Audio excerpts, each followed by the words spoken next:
More and more people are moving to cities, and that's going to affect almost every industry. We are very cautious and very aware to make a conscious effort to work with the ecosystem. What can the average person do to take action now? Not one person can change the world, but if we all do a little something different, it might help. Being open to embracing innovation. Know that you can make a difference. Absolutely. There's no excuse not to even do a little bit. Let's go check it out. Hey everyone, welcome back to another episode of the Green Podcast. I'm your host, Dylan Welch. We've got an awesome CEO founder joining us today, Christopher Moore of Harmony Turbines, Inc. Joining us. Chris, you've done some really cool things in your life. I'm really excited to talk to you, just kind of learn about your past and a little bit more about Harmony Turbines. So let's kind of dive right into it. First off, thank you for being here, I should say. How's your day going? Thank you, Dylan. It's going okay. Had to go in for a little bit of COVID testing today, but I think half of the nation right now is going through that stuff. So I'm apologizing now for my stuffy head.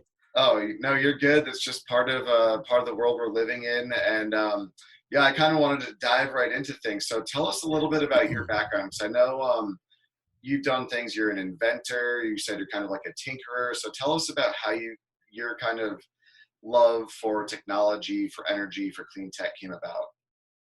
I guess the best evolution story would be I started right out of college tinkering with technology in my early 20s, trying to read everything I could about cold fusion and, the over unity search for getting more out of systems than you put into them, that free energy type holy grail. A lot of it was stuff that I could never hope to afford, special laboratory equipment and glassware. So I simplified it down to some very simple experiments that I could do in my basement with pulse motors, electromagnetics, gravity engines, and that's where it began. So 25-ish years ago, I started playing around, and it was a progression of one thing led to the next, to the next, to the next. And I got into all kinds of things, machining and electromagnetics research, hydroxy and Brown's gas research. I began my oupower.com website and was posting all of the work and experiments I was doing online so that people could share and interact with those experiments. And it grew from that small seed where I was just sharing everything I was doing, hoping that one day a company out there would be like, hey, this guy's really smart. Let's hire him to be on our team. Well, 25 years later, that really didn't happen.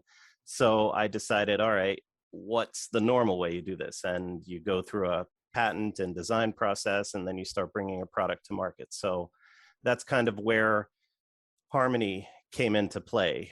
Overall, I've got, I'm not lying to say 86 different inventions waiting in the wings to be developed, but you only have time and energy to do a very, very small number. So Harmony is one of the first ones that I picked to kind of go through that whole process from beginning to end and try and take something to market that'll help our world and help society and the environment at the same time. So that's really interesting. Like, where does your love for kind of inventing come from? Like, was that something that you were passionate about as a kid? Did you just kind of naturally have this love for technology and mechanics? Like, how did this all get started? Was this something that you fostered, that your parents encouraged, or was it just sort of natural to you?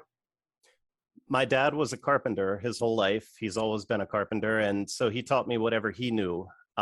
He really didn't think about introducing me to other trades like electronics and things like that. He just pretty much taught me what he knew. So I was a late bloomer. I wasn't really, I'll say I was creative when I was younger, and I was taking things apart and putting them back together and always very curious.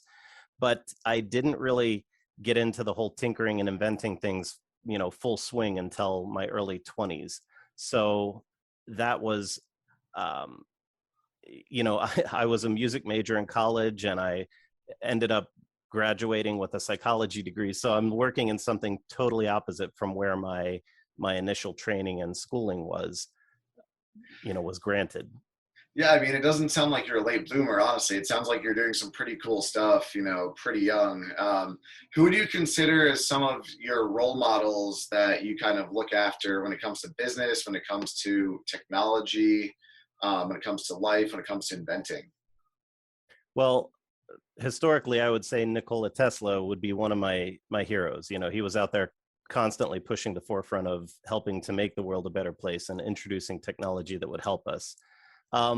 You know, I've of course looked at Edison throughout the years and things he did. He had a little bit of a tough business model and an unscrupulous background that, you know, you get a little bit of a bad rap when you read about him. But going into modern days, it's interesting because the company Tesla now is actually, you know, the same namesake of my hero from the past. And Elon Musk is now pushing all kinds of things forward to help us with a better, cleaner environment and things that are going to help us going forward as a society. I'd love to see Harmony coupled with products like their Powerwall and their solar shingles that they have. Now, it doesn't need to be the company, you know, Tesla out there doing it, but any company that has the full suite where you've got your power storage banks, either super capacitors or ultra capacitors, or, you know, there's all kinds of great technology coming out with graphene and carbon zeolites. Power storage is the key. As soon as we get that densified down to having good power storage technology, now solar and wind on your own property are going to become a thing that is common everywhere, not just out in the fringes. So you mentioned you have quite a few kind of inventions ready to go, lined up, and you sort of fully committed to Harmony. What is it about Harmony that really said, okay, this is the one I'm going to put all my resources and energy and time into? And did you purposely kind of think about, you know, creating a product? I know it's an R&D phase, but in the renewable energy space, or did it just kind of come naturally to you? Or did you say this is an industry where there's going to be a lot of innovation and I want to try to come up with something that pushes that further as well? Probably a quarter, maybe a fifth of my inventions that I have are clean energy or renewable related type of inventions.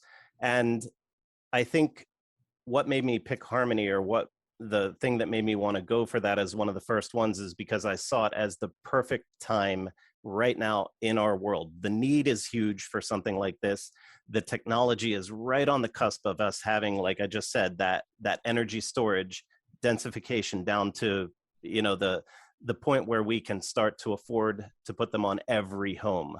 It's just one step away, literally one step away from us being at that point. So the timing is right.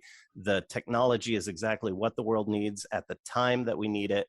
There's funding out there from government and organizations that are pushing for, you know, clean and green solutions. Our biggest problem is just getting the word out of what we're doing. And we're a tiny little company, so we suffer with not having that big network of people out there, and finding people like yourself to help spread the word of what we're doing. Yeah, and that's the goal. And again, thank you for being here. And I mean, you bring up a really good point is throughout history, there's been just certain moments where there's been sort of these huge innovations and shifts. And obviously, you know, you working in this space can see it, and chances are someone who's, you know, listening to the Green podcast or on green.org sees it. But, you know, we're huge believers here at green.org in either inventing or starting a business or doing something in the renewable energy, clean tech space, sustainable space, because there's just so much opportunity there. As you mentioned, there's investments going into it. There's money going into it. People, the average person is getting more interested in it and more open to adopting technology and incorporating it into their lives. So I love hearing, you know, you guys are right here on the cusp of this happening. So tell us a little bit about Harmony Turbines and what it is. Well, Dylan, what we've created is a vertical axis wind turbine that has the ability to protect itself in high wind situations. And nothing out there on the market today can even come close to doing that. The most you have is the big, huge $10 million turbines that are out there. They've got the ability to kind of twist their blades and pitch them to try and escape the higher winds. But you see videos all the time of these things catching on fire and blowing up because that system is not a perfect system. But what if you could have a turbine that right into its design simply closes in on itself and protects itself from the wind? It doesn't even need to stop. It just keeps on going and producing. That's what we have with Harmony. Harmony is out there spinning, and when the wind starts kicking up and getting too high and the RPMs start going up and up and up, it just simply pulls its arms in, pulls those scoops in a little bit to a safe degree. And as it's monitoring its RPMs, it says, okay, I'm at a safe RPM level now, and it keeps on producing. So where you have, it's like a paradigm shift, really. When you think about the way we're doing it now is crazy. And when you see the better way to do it, you think, man, why haven't we been doing it this way all along? Why would we waste that extremely powerful wind and throw it away and do a braking system and a dump load system to protect ourselves? Why not just simply use those high winds, put them to use and generate your power right on through it? That's what we're all about. You also have, with our design, because we're a Savonius design with a helix twist in it, the ability to gather winds at a much lower wind speed than traditional turbines are able to gather. So we're not trying to compete with the $6 million and $10 million turbines that you see out on the coast, because those have hundreds of millions of dollars of research into them. We are going right now for the residential market. We're trying to bring something to market for the average homeowner, for yourself, for your family, for your friends, so that you can put these on your business, on your home. And we're even looking at the boating and RV sector. There's a huge market for the boating in the coastal areas for these things, because, hey, one big storm knocks out your turbine. Now you just wasted $10,000 on this turbine because, they say, oh, those storms are a thing, that only happen once every 10 years. They're starting to happen more and more and more and more. So we need technology that takes this into account, that's built from the ground up to deal with them. And that's what we're about. It's basically convenience, ease of use, features, and cost. Those four things, when you finally have a product that does that, now you have changed the hearts and minds of the people that are looking at the products out there. And they say, my God, where has this been all my life? That's what we're after. I love it, man. And I just love hearing about, kind of these products that are made available to the average person, because you mentioned Elon Musk earlier and Tesla. His vision was to provide an electric vehicle to the average person. And really that shifted, an entire, billion-dollar, almost trillion-dollar industry. So that gets me really excited. What has been kind of the process for you for starting Harmony, and I don't want to say shifting, but going from inventor to founder and CEO? I never called myself an inventor for years and years, because I figured that was a title reserved for someone making a living inventing. And I clearly was just doing it in my spare time and when I had a little extra cash here and there. But lately, with the demand for renewable energy products starting to really come to a head or come to a forefront, I thought, if I'm ever going to take my shot, that one time in your life where you say, this is what I'm meant to be doing for the rest of my life, I've got to do it now. It's now or never. So that happened, I don't know, 2 years ago. I decided this is the one I'm taking. It'll be my flagship product, my first thing that I want to try and take the whole way through the end to help sort of bankroll or fund other things in the future. But Harmony was the perfect product at the perfect time in the perfect situation, environmentally. And so it was kind of like a genesis of all these things coming together that said, you need to do this. You need to try and throw your hat in the ring and do everything that you can to make this a success, to bring this company into being, to create it, to bring it to life. So that's what we're doing. We're sharing our story. I love it. And honestly, it was funny. I was just having this conversation last night with someone who, we're kind of talking about, most people don't ever really have, pardon my language, but like the balls to go out and, invest in themselves and believe in themselves to go out and do something like that. But it's those few people that do take that risk, and it's a calculated risk. It's not just recklessly going out there.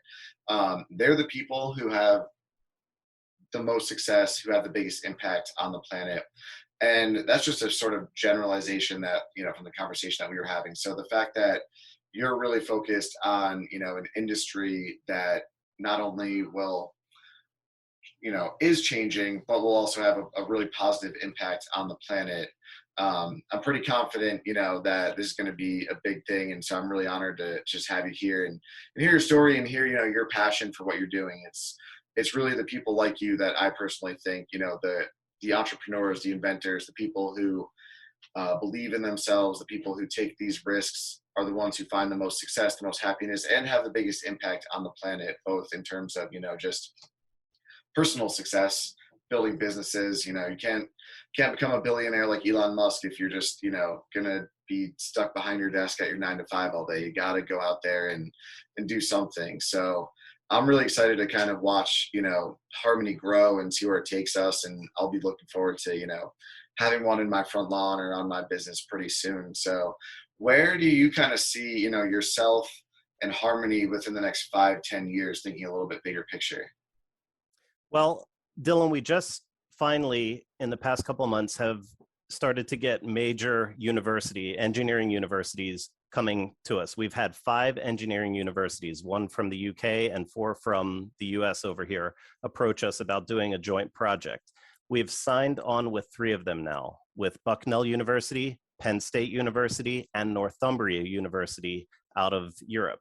So those 3 universities are looking at us because they've looked at our patents, they've looked at our technologies, they've spoken to me and done a deep dive, and they see where this is going. They're excited as hell, if I may say that word on your show. The opportunity is enormous, and these universities have been waiting for technology. They want to publish, they want to get the word out for new and exciting technology that could be game-changing, and that's what we're all about. We're about something that we're starting it small. We're starting it with residential and small, boating units, but this could be scaled up to any size. It really doesn't matter. I don't necessarily want to see these things 300 feet tall out there on the coast, but let's think about it in the right way. Let's get, instead of big, huge behemoths out there, let's put 100 smaller ones out and decentralize the grid. Put them all over where it makes sense. Now we've made our grid much more robust. We might even eliminate the need for the grid entirely if everyone's got these on their homes and their businesses. The grid is 100 years old, held together by what? Bubble gum and duct tape, probably. I mean, we all know it's a problem that's not going away. Why are we investing in sustaining old technology out there? Let's look to the future. Let's do it right here today. Let's start with the solutions that we need. And that's what we're all about. We're trying to help people see the right way that they can move forward into the future with solutions that are going to help the planet and themselves at the same time. So keeping it real, keeping it affordable for the average homeowner. That's what we're about, making it something that's easy to maintain, something that's smart, and it's going to be doing what it needs to do to deal with the environments and the conditions and the weather that we have. That's what we're all about. Using ocean and reclaimed plastics in our own products and making not only making green energy, but now using waste products that are sitting there clogging up our oceans and our rivers, putting those waste plastics right back into Harmony to make the scoops and make useful products out of junk that's sitting there.